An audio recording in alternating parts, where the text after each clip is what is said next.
আর এটা নিয়ে কেউ কাজও করছে না কেন, কাজ করছে কিন্তু সেগুলো খুবই বোরিং কাজ।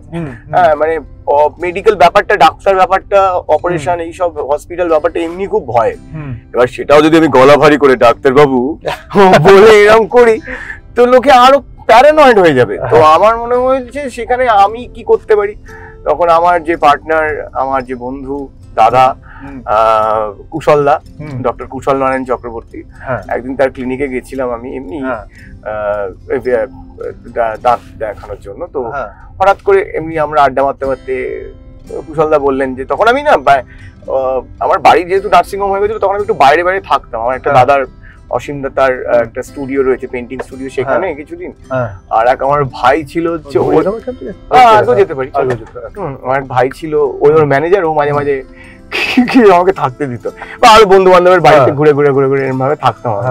তো তখন আমি ভাবছিলাম যে কি করা যায়, মাথায় চলছে যে এই medical sector, health care sector নিয়ে আমরা কি করতে পারি, আমি কি করতে পারি। ওরে তখন বলে কিছু করা যায়। তখন হঠাৎ করে সাডেনলি, ওই বললাম না আমার কিছুই প্ল্যানিং হয় না, তো উনি বলেন চলো না কিছু করি একটা একসাথে। আমি পডকাস্ট করবে, হঠাৎ করে বেরিয়েছে, মানে এই নয় যে আমি খুব প্ল্যান করেছি কেন। তখন বললে হ্যাঁ করতে পারি। আমি সিরিয়াস বলছি। কিন্তু কুশল দাও তো যেহেতু উনি ডাক্তারবাবু, ওনার তো এই ব্যাপারে ক্যামেরা লাগে, এই লাগে, ওই লাগে, মাইক লাগে, জ্ঞান, মানে ওই ব্যাপার স্বভাবতই আমাকে ওনার ডোমেন বললে আমি কিছুই জানি না। তো বললে হ্যাঁ চলো করি, আমি করবো। উনি পুরোপুরি আমাকে ভরসা করেছেন এবং একটা প্রশ্ন করেননি। আমি চার শুট করি, এই করি, তারপর তো পুরো ব্র্যান্ডটাকে ডিজাইন করা, টাইটেল ডিজাইন করা, এগুলো পুরোটা করলাম আমি। করে তারপর আমরা প্রথম একদিন শুট করলাম একটা ক্যাফেতে। সেদিনকে কুশলদা বলছে এই এত কিছু লাগে নাকি শুটিং এ, এত ক্যামেরা, এত আলো, এত মাইক, এইসব এত কিছু। হ্যাঁ, তারপর ক্যাফেতে শুট করে আমি খুবই ডিপ্রেসড হয়ে গেলাম। প্রথম দুটো এপিসোড শুট করে আমি দেখলাম ফাক, it's looking like any other podcast. মানে পডকাস্টের যে স্টিরিওটাইপ গুলো রয়েছে না, একটু নিভু নিভু আলো হবে, পেছনে একটা ইনডোর প্লান্ট আছে, একটু বুদ্ধ মূর্তি, একটা বইয়ের র্যাক, হ্যাঁ দেখছি ওরকমই দেখতে লাগছে। আর আমি বললাম কনভেনশনালি লোকে যেটা করে সেটা আমার করতে ইচ্ছে করে না, শুরু থেকে তোমায় বললাম।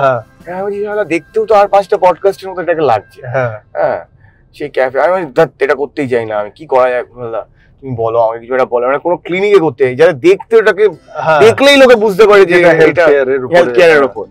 তখন নাম বলছি না, একটি সরকারি হসপিটালের সুপার আমাদের খুব ভালোবাসতেন, মানে আমাকে বলতে কুশলদার খুব পরিচিত ছিলেন।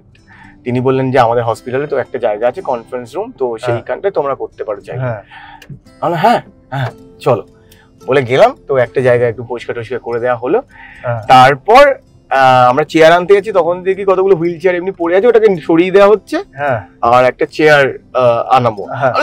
এক মিনিট, এই হুইল চেয়ারটা রাখলে কেমন হয় ওখানে, এটা প্ল্যানিং নেই আমার। আমি বললাম ওটা খুব ভালো লাগে আমার। হ্যাঁ, ওটা ডিফারেন্সিয়েটেড হয়েছে কিন্তু কিছু আমি প্ল্যান করিনি যে আমি খুব ভেবে করেছি তা না।